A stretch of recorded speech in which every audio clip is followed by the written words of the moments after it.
Hello दोस्तों, आज की कहानी में आप सभी का स्वागत है। मेरा नाम रूपाली है और मैं मुंबई की रहने वाली हूँ। मेरी शादी को पूरे 10 महीने बीत चुके हैं और मेरे पति भी मुझसे बहुत उखड़े उखड़े रहते हैं। मुझे लगता है कि वह मेरे साथ ऐसा व्यवहार क्यों करते हैं। शादी के 10 महीने बीत जाने पर भी उन्होंने मुझसे आज तक अच्छे से बैठकर पति पत्नी वाली बात नहीं किया। तभी सर्दी के मौसम में देवर ने मुझे अपनी पत्नी के जैसी बनाकर, वरना मैं तो मेरे ससुराल में बिल्कुल अकेली रह जाती। मेरा पति तो मुझसे ढंग से बात तक नहीं करता था। मुझे बिल्कुल भी समझ नहीं आ रहा था कि मैं क्या करूं। मैं अपने घर भी नहीं बता सकती थी कि मेरे पति मुझसे कैसा व्यवहार करते हैं। वो मेरे साथ जानवरों की तरह व्यवहार किया करते थे। मेरा नाम रूपाली है और मैं मुंबई के रहने वाली हूँ। मेरे घर में मेरी माँ है और एक बड़ी बहन थी। मेरे पापा की मौत बहुत दिन पहले ही हो गई थी। माँ ने हम दोनों बहनों को पढ़ाया और फिर मेरी बड़ी बहन की शादी हो गई। उसके 4 साल के बाद ही मेरी भी शादी हो गई। तो मैं चाहती थी कि मुझे ससुराल में ऐसा छोटा सा ही परिवार मिले जहाँ से मुझे रिश्ते आते थे। मैं सबसे पहले यही पूछती थी कि आप घर में कितने लोग रहते हैं। अगर परिवार ज़्यादा बड़ा होता तो मैं सीधे ही शादी से इनकार कर दिया करती थी।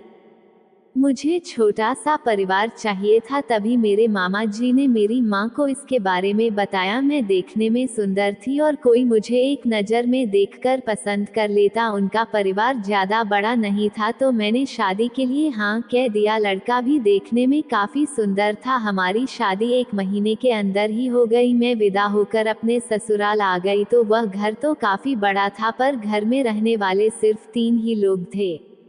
यही वजह थी कि मैंने शादी के लिए हाँ कह दी। यह मेरी सबसे बड़ी गलती साबित हुई। जब हमारी पहली रात थी तो मेरे पति ने मुझसे बात करना तो दूर की बात, मेरी तरफ देखा भी नहीं। वह हर वक्त मुझसे उखड़ा उखड़ा रहता।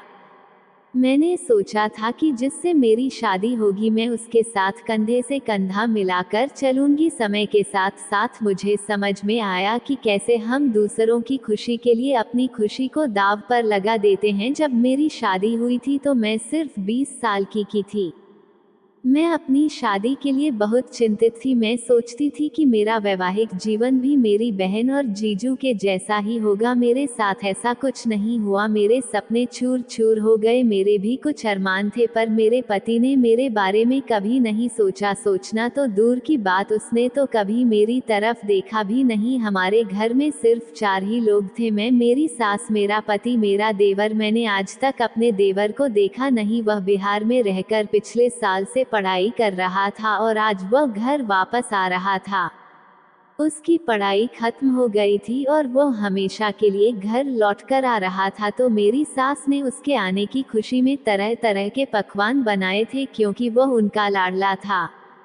मेरे देवर घर आ गए। मैं अपने रूम में आराम कर रही थी तभी मेरी सासू माँ ने मुझे आवाज लगाई और कहा कि देखो बेटा, तुम्हारा देवर आ गया है। मैं बाहर गई तो मैंने जल्दी से बाहर जाकर देखा। मैं उसको देखते ही रह गई। मेरा देवर देखने में बहुत सुंदर था। मेरी तो इसके ऊपर से नजर ही नहीं हट रही थी। उसने अपनी बॉडी को काफी अच्छा किया हुआ था।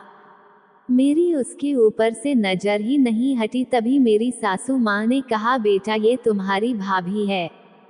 मेरे देवर ने मुझे चिढ़ाते हुए कहा, भैया भाभी तो एकदम मस्त है, और कहता है कि भाई आपको यह इतनी अच्छी हूर की परी कहाँ मिल गई। भैया कोई जादू टोना किया है क्या भाभी पर। तभी मेरी सास ने मेरे देवर को टोकते हुए कहा कि तेरी मजाक करने की आदत अभी तक नहीं गई, अब तू बड़ा हो गया है, अब तो सुधर जा। तभी मेरी सास देवर को कहती है, जा जल्दी से नहा धोकर आ, फिर हम सब मिलकर खाना खाएंगे। देवर जी अपने रूम में चले गए। उनका रूम ऊपर वाले फ्लोर पर हमारे रूम के साथ ही था।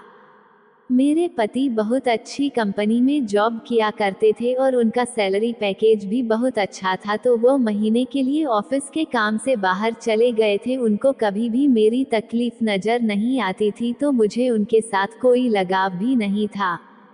वह मेरे साथ रहे या ना रहे अब मुझे कोई फर्क नहीं पड़ता। मैं जल्दी से नहा धोकर नया सूट पहनकर नीचे चली गई और देवर जी को खाना परोसने लगी। जो प्यार मुझे मेरे पति से नहीं मिला वह अब मेरे देवर में ढूंढने लगी। मैं अपने देवर का ख्याल रख रही थी। मैं खुद को बिल्कुल भी नहीं रोक पा रही थी। मैं चुंबक की तरह खींची चली जा रही थी, जैसे किसी लहर को किनारा मिल गया हो। मैं उसकी हर पसंद नापसंद का ख्याल रखती थी। आज मेरा देवर बाजार जा रहा था तो मैं भी उसके साथ चली गई, यह कहकर कि मुझे बाजार से कुछ सामान खरीदना है। मैं उसको खुश करने का कोई भी मौका नहीं छोड़ती। मेरे देवर का नेचर बहुत कमाल का था, वो सबकी देखभाल करते थे। उसकी इस अदा पर मैं बहुत लट्टू हो गई थी।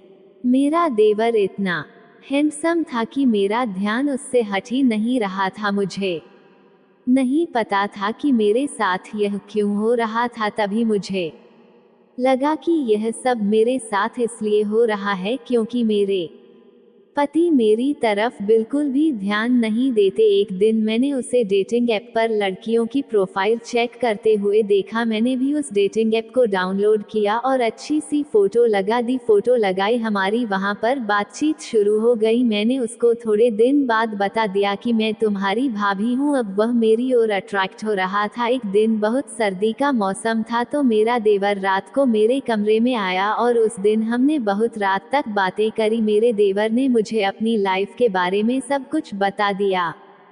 मैंने भी अपने जीवन की सारी घटना उसे बता दी कि मैं अपने देवर को अब अपना पति मान चुकी थी और मैं अपने देवर के साथ पति पत्नी की तरह रहना चाहती थी। मैंने उसको उसके भाई की सारी सच्चाई बता दी। अगली सुबह मेरे पति भी वापस आने वाले थे।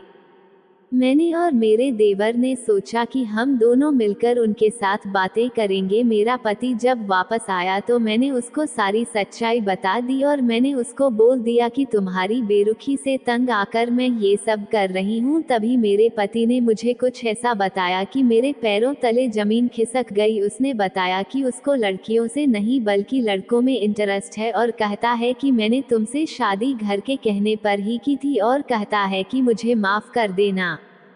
मेरा देवर और मेरी सासू माँ ये सब छिपकर सुन रहे थे। तब मेरी सासू माँ ने ही सारी बातें सुनी तो उन्होंने मुझसे कहा, बेटा मुझे माफ कर देना, मुझे नहीं पता था कि मेरे हाथों से इतना बड़ा पाप हो जाएगा, लेकिन अब आज से तुम्हारा देवर ही तुम्हारा पति है और मैं ये बात किसी को नहीं बताऊंगी। उस दिन के बाद से मैंने और मेरे देवर ने एक दूसरे को पति पत्नी के रूप में स्वीकार कर लिया और आगे तो आप समझ ही सकते हैं। अब हम सब अपने छोटे से परिवार के साथ बहुत खुश हैं। तो दोस्तों, ये थी आज की कहानी। इस कहानी के सभी पात्र और घटनाएं काल्पनिक है। इसका किसी की जिंदगी धर्म समुदाय से कोई संबंध नहीं है। अगर इसका किसी की जिंदगी से मेल होता है तो यह एक संयोग माना जाएगा।